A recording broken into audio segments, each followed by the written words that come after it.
Good evening, everyone. Thank you for being here tonight. I want to start out by addressing the loss of life that we saw here in Minneapolis today. Any loss of life is a tragedy, and I think all of us can agree that in this situation it was preventable.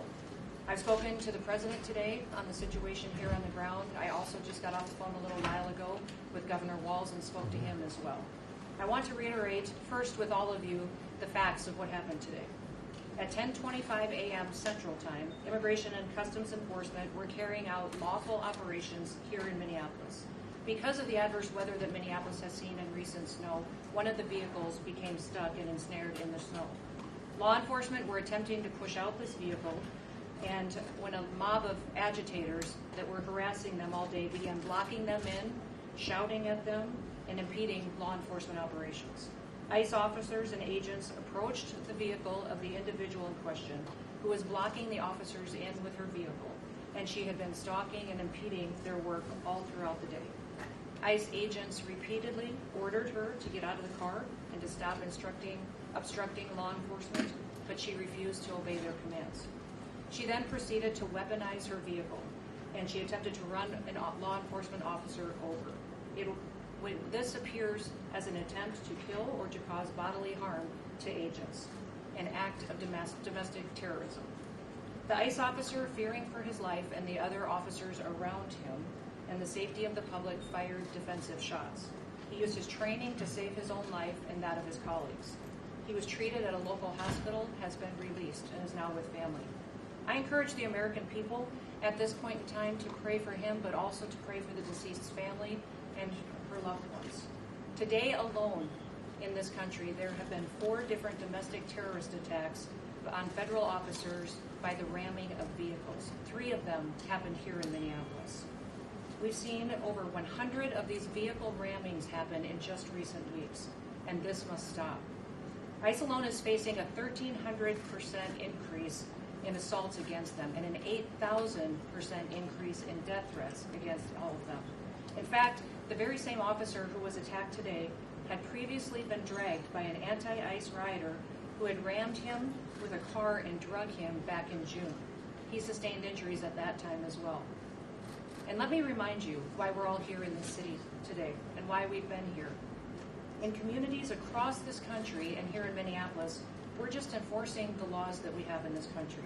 For years under President Biden, tens of millions of dangerous criminal illegal aliens, terrorists, and suspected terrorists were allowed to invade our country over our southern border. They were allowed to steal, to defraud, and to perpetuate violence against American citizens. Regardless of who your mayor or who your governor is, President Trump promised every single American that he would make America safe again. He promised every single American that he would work to protect them from dangerous criminals. Since Governor Walz has been in charge of Minnesota, we have seen homicides go up by over 50%. That's also during Mayor Frye's tenure as well. Since President Trump took office, Governor Walz has released over 470 violent criminals back onto the streets here in Minneapolis. He has another 680 of them still within his jurisdiction that he could give to us today to face the consequences for their crimes.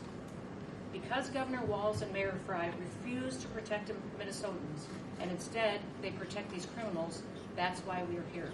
And we didn't just show up yesterday, we've always been here.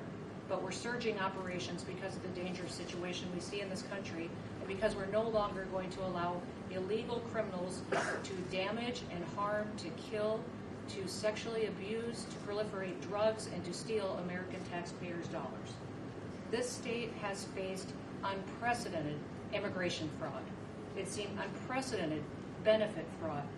Individuals were allowed to come into this country and set up fake companies and fake nonprofits and divert billions of dollars away from American citizens and those vulnerable citizens who truly needed the services from those programs. This city has burned before, and your mayor and your governor let it happen. President Trump is not going to let that happen. He and our federal law enforcement officers are here to bring peace and to bring public safety and to ensure that criminal activity is stopped and that people who perpetuate it will face consequences. Since we have been here in recent weeks, we have arrested over 1,500 criminals off of the streets. Our law enforcement has arrested murderers, known and suspected terrorists, child pedophiles, and other brutal criminals that were protected here in this city. We should all work together to protect our citizens. We should all protect the men and the women and the families who live here in Minneapolis, who live in Minnesota, and live throughout this entire country. I want to thank you for being here, and I want to thank you for focusing on the important work that our federal officers do and make sure that we're focused on the priorities of this country, and that's making sure that we're keeping people safe. With that, I'll take any questions if you want. Secretary Noem, Mayor Frey called the claims of self-defense BS. How do you respond to that? I say that he doesn't know what he's talking about. It's very clear that this individual was harassing and impeding law enforcement operations. Our officer followed his training, did exactly what he's been taught to do in that situation, and took actions to defend himself and defend his fellow law enforcement officers. Secretary, can you expand too on the agent's injuries? The president said that he's lucky to be alive. The officer was hit by the vehicle. She hit him. He went to the hospital. A doctor did treat him. He has been released, but he's going to spend some time with his family.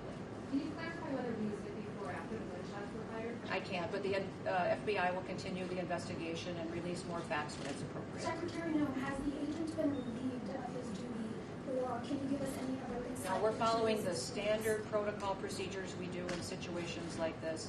When there's an officer-involved shooting, we make sure that we get the facts and that we are getting the statements from everybody involved and make sure that investigators are handling the decisions. Secretary Noem, have ICE operations paused because of what happened today? No, we're still out on the streets doing our work to get dangerous criminals off of the streets of Minneapolis. Can you tell us any insight into your conversation with the governor?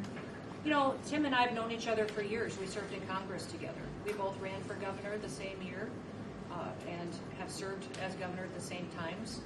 So we were colleagues, and we discussed what happened here today. We have two very different viewpoints of it. I talked specifically about the fact that we have laws. They need to be enforced. He knows that I believe sanctuary policies have protected criminals and placed a priority of them over the citizens that live here, and he knows we'll continue to do our work, and I encouraged him to work with us. We've never had a cooperative arrangement with law enforcement here. Whenever we've done investigations, whenever we've done police work, when we've been doing what we can to bring people to justice for the crimes that they commit, we haven't had the cooperation of the state of Minnesota or the city police here under the mayor's direction. If you talk to any of these federal law enforcement officers, they'll say that when they call for backup in a situation, that it's hit and miss. They were grateful today that the police chief and local law enforcement showed up at the scene and helped secure it to make sure that nobody was harmed and that the FBI could do their work. But I would encourage them to work with us, that we could form a partnership that would make sure that individuals have the opportunity to have a safe Minneapolis. Secretary Noem, will body camera footage be Do you released? stand behind the use of force, and will any of those use of force guidelines be altered or changed in the future?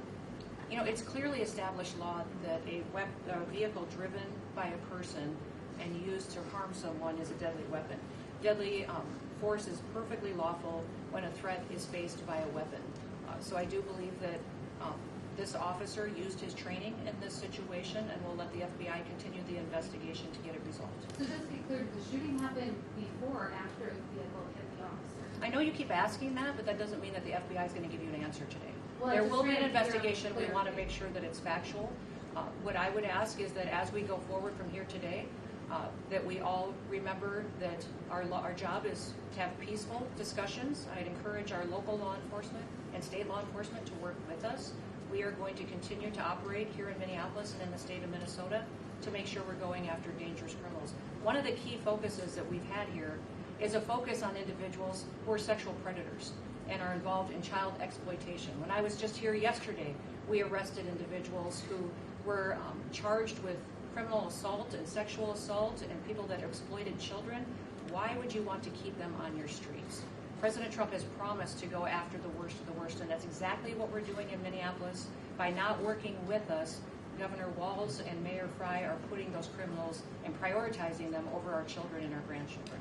Governor Walz said that he is not giving any heads up when there is going to be That's a simply federal not true. He said that to me on the phone too, so I'll get him the documentation that he needs so that he knows that we would love to coordinate with him. He doesn't give us access to any information on criminals, let us know who he's detained, doesn't honor our detainers, and has individuals and criminals in his jurisdiction that he won't turn over us today to.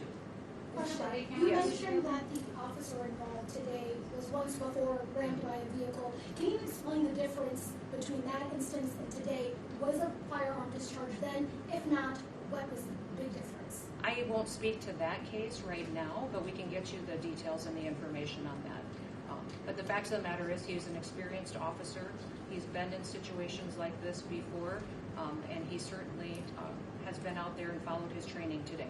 Given the threat of vehicle encounters, are you going to change the way police You know, people need to stop using their vehicles as weapons. Are you going to change the training This for domestic officers act of to help them terrorism, in to cases? use your vehicle to try to kill law enforcement officers is going to stop. And I'm asking the Department of Justice to prosecute it as domestic terrorism, because it's clear that it's being coordinated. People are being trained and told how to use their vehicles to impede law enforcement operations, and then to run over anybody who gets in their way while they go out there and try to disrupt peace and public safety. And Americans deserve better.